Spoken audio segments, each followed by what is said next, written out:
Hello guys, story शुरू करने से पहले आप लोगों से एक रिक्वेस्ट है। अगर वीडियो अच्छी लगी तो चैनल को सब्सक्राइब एंड वीडियो पर लाइक और एक कमेंट जरूर कर दीजिएगा। मूवी की स्टार्टिंग एक गरीब और बेरोजगार कारपेंटर से होती है जिसका नाम जपैटो होता है। जपैटो एक दिन काम की तलाश में एक होटल में घुस जाता है, जहां वो उस होटल के एक दरवाजे को जोर जोर से हिलाता है और उसके मालिक से कहता है कि यह दरवाजा खराब हो गया है, मैं इसे ठीक कर दूंगा। होटल का मालिक जपैटो को गरीब और बेरोजगार समझकर उसे खाना खिला देता है। वहीं थोड़ी देर बाद जपैटो जब होटल से लौट रहा होता है तो तभी वहाँ उसे एक पपेट शो की गाड़ी दिखती है। दरअसल उस गाड़ी में कई सारे पपेट्स होते हैं, जिसे देखकर जपैटो भी एक पपेट बनाने का मन बना लेता है और पपेट बनाने के लिए उसे लकड़ियों की जरूरत होती है, जिसके लिए वो अपने फ्रेंड चेरी के पास जाता है। चेरी अपने वुड लॉग्स में से एक लॉग जपैटो को दे देता है, जिसके बाद जपैटो अपने पपेट को बनाने में लग जाता है। और जब जपैटो अपने पपेट को बना रहा होता है तो तभी वो उसकी हार्ट बीट को फील करता है, जिसे देखकर जपैटो और ज्यादा एक्साइटमेंट के साथ उस पपेट को बनाने में जुट जाता है। वहीं पपेट बनाने के बाद जपैटो उससे खूब बातें करता है और उसे डैड कहने के लिए बोलता है।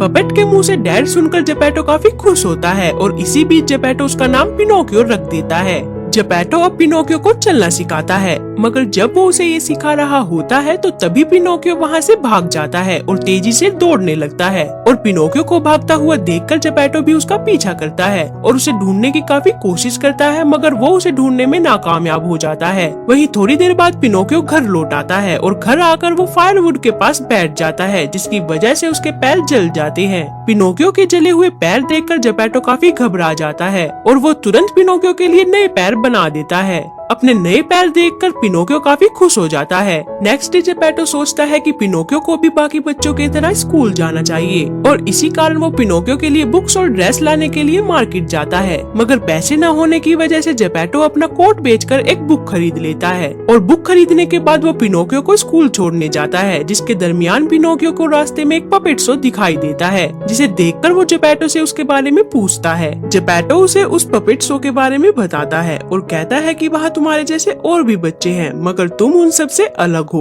वही पिनोकियो को स्कूल छोड़ने के बाद जपैटो घर आ जाता है, लेकिन पिनोकियो अपनी क्लास में जाने के वजह पपेट शो देखने के लिए चला जाता है, जहां वो टिकट लेने के लिए अपनी बुक को बेच देता है। आगे हम देखते हैं कि शो के दौरान उन पपेट्स का ध्यान पिनोकियो की ओर चला जाता है और पिनोकियो को बगैर किसी रस्सी के मूव करता देख वे सभी पपेट्स चौंक जाते हैं और उसे घेर लेते हैं, जिन्हें देखकर शो का मालिक वहाँ आ जाता है और पिनोकियो को पकड़ लेता है। और शो खत्म होने के बाद वो अपना सारा सामान लेकर शहर से बाहर चला जाता है। दूसरी तरफ जपैटो अब पिनोकियो को लेने स्कूल जाता है, जहां उसे उस स्कूल के टीचर से पता चलता है कि पिनोकियो तो स्कूल आया ही नहीं। वहीं ये बात सुनकर जपैटो काफी घबरा जाता है और उसे ढूंढने के लिए वहां से निकल जाता है। कुछ देर ढूंढने के बाद जपैटो उसी दुकान पर पहुंचता है जहां पर कि पिनोकियो ने अपनी बुक बेची थी और शॉपकीपर से उसे पता चलता है कि पिनोकियो पपेट शो देखने गया था। वहीं दूसरी तरफ उस शो का मालिक अब खाना बनाने की तैयारी कर रहा होता है, जहां लकड़ियों की कमी के कारण वो पिनोकियो को जलाना चाहता था, मगर जब वो उसे जलाने जा रहा होता है तो तभी पिनोकियो उसे कहता है कि मेरे डैड काफी गरीब है और मैं उनका इकलौता बेटा हूँ, इसलिए मुझे मत जलाइए। पिनोकियो की ये सभी बातें सुनकर उसे उस पर दया आ जाती है, जिसकी वजह से वो पिनोकियो को छोड़कर दूसरे पपेट को जलाने लगता है,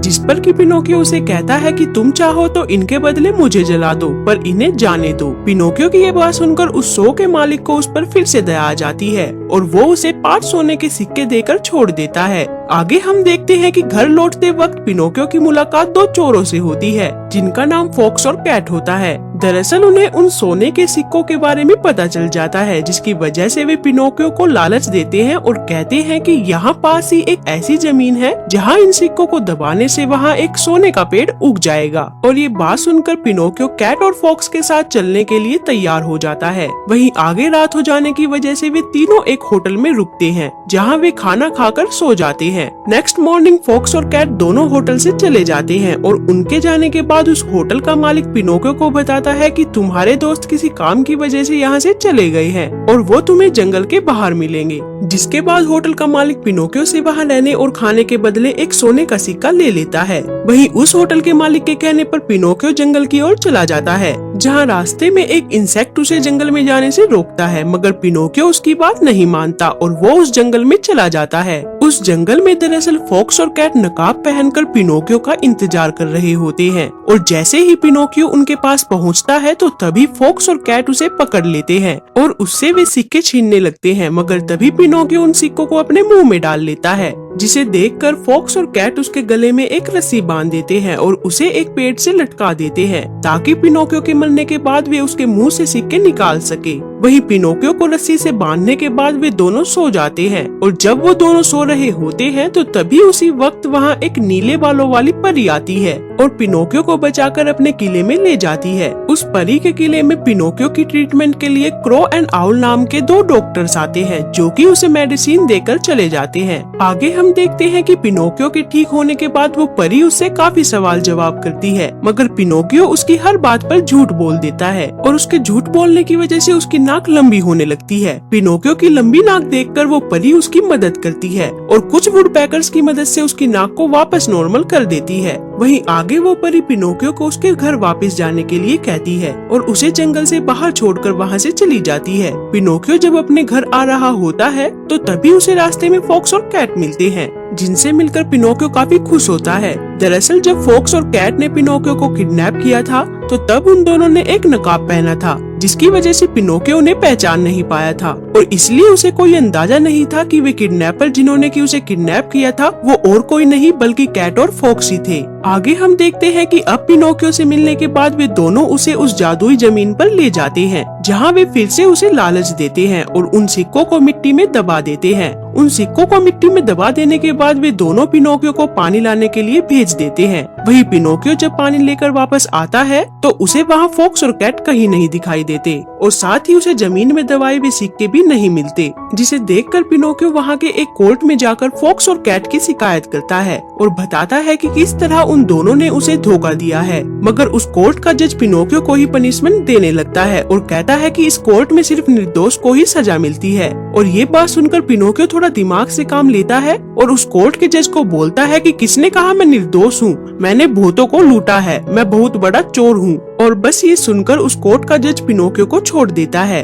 वहीं आगे अब पिनोकियो अपने घर पहुंच जाता है, जहां पहुंचने पर उसे उसके घर पर ताला लगा हुआ दिखाई देता है, जिसे देखकर वो हैरान हो जाता है। मगर तभी उसका पड़ोसी उसे बताता है कि जपैटो तो समुद्र पार करके उसे ढूंढने गया है। दरअसल जपैटो पिनोकियो को ढूंढते हुए समुद्र पार करके अमेरिका तक पहुँच जाता है और जब ये बात उसे पता चलती है तो वो भी तुरंत समुद्र की ओर चला जाता है। लेकिन स्विमिंग न आने की वजह से पिनोकियो पानी के बहाव में आकर इधर उधर तैरने लगता है और ऐसे करते करते कई महीने बीत जाते हैं और कई महीने बीत जाने के बाद पिनोकियो किनारे पर वापस लौट आता है। पिनोकियो जब किनारे पर वापस आता है तो तभी वहाँ वो नीले बालों वाली परी आ जाती है, जो कि पिनोकियो को अपने किले में ले जाती है। होश आने पर पिनोकियो जब परी को देखता है तो वो उसे देखकर काफी खुश होता है और उसे कहता है कि मैं भी इंसान बनना चाहता हूँ, जिस पर कि परी उसे कहती है कि तुम पहले अच्छे गुड्डे बनो, फिर मैं तुम्हें इंसान बना दूंगी। वहीं अगले दिन वो परी पिनोकियो को स्कूल भेज देती है, जहाँ पिनोकियो का एक दोस्त भी बन जाता है जिसका नाम कैंडलविक होता है। पिनोकियो अपने दोस्त के साथ काफी मस्ती करता है और साथ ही मन लगाकर पढ़ाई भी करता है और पिनोकियो को मन लगा के पढ़ता देख वो परी काफी खुश हो जाती है और उसे कहती है कि मैं तुम्हें कल इंसान बना दूंगी।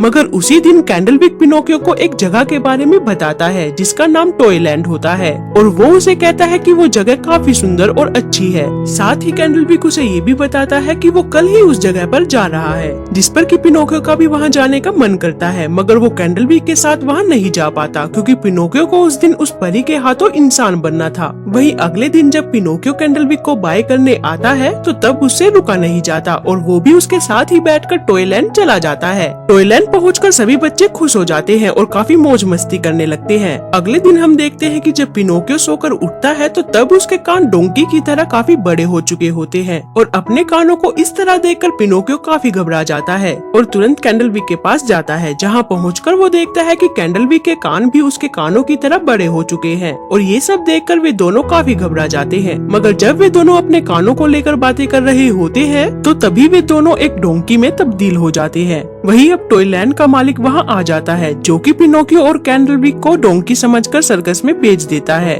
आगे हम देखते हैं कि सर्कस में परफॉर्म करते वक्त एक दिन पिनोकियो को वो नीले बालों वाली परी दिखाई दे जाती है, जिसे देखकर उसका ध्यान भटक जाता है और वो स्टेज पर ही गिर जाता है। वही पिनोकियो को गिरा हुआ देखकर सर्कस का मालिक उसे नाकारा समझता है और इसी वजह से वो उसकी खाल निकालकर ड्रम बनाने की सोचता है और उसके पैरों में भारी पत्थर बांधकर पानी में छोड़ देता है। पिनोकियो की ऐसी हालत देखकर वो परी पिनोकियो की मदद के लिए कुछ मछलियों के झुंड को भेज देती है, जो कि पिनोकियो की बॉडी से वो डोंकी की खाल उतार देती है। वही आगे जब पिनोकियो उस सर्कस के मालिक से बचकर समुद्र में तैर रहा होता है तो तभी एक बड़ी मछली पिनोकियो को निगल जाती है और मछली के पेट में जाते ही उसकी मुलाकात एक टूना मछली से होती है, जिससे कि उसे ये पता चलता है कि उसके डैड भी इसी मछली के पेट में है, जिनसे मिलकर पिनोकियो अब काफी खुश हो जाता है। जिसके बाद वे तीनों उस बड़ी मछली के मुंह के खुलते ही वहाँ से बाहर निकल आते हैं। टूना अब पिनोकियो और उसके डैड को किनारे तक पहुँचा देती है। किनारे के पास उन्हें एक छोटा सा घर भी रहने के लिए मिल जाता है। आगे हम देखते हैं कि जेपेटो अब काफी कमजोर हो चुका होता है, जिसकी वजह से पिनोकियो अब एक चरवाहे के पास काम करने लगता है। पिनोकियो को मन लगा के काम करता देख वो परी काफी खुश हो जाती है और उसे एक इंसान बना देती है और इसी के साथ हमारी मूवी यहाँ खत्म हो जाती है।